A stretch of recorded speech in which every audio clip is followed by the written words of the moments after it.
Often people talk about alignment, and that alignment, the way that I explain it now, is developing the language so that you can better understand yourself. There's a variety of different dynamics happening within you now. And those dynamics, when you don't understand them, you create conflict.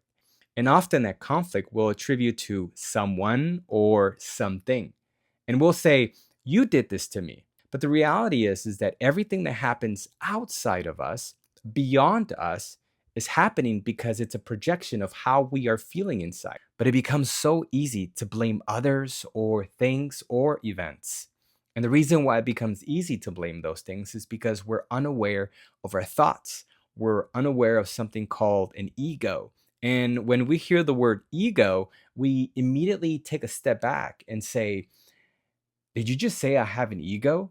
And when somebody says that we have an ego, we feel attacked. But the reality is that you're not being attacked. Somebody is just simply pointing out the truth of who you are.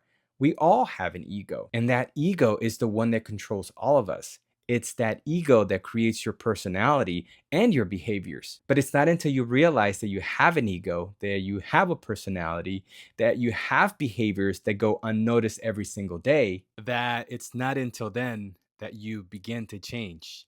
So, the important thing about developing your conscious awareness is becoming aware, becoming conscious that there is something called thoughts, active thinking, emotions, and feelings. And when you can develop the language to understand those four dynamics, you are going to become a much better human being than what you were yesterday or maybe even 5 seconds ago. And by better, what I mean is not status.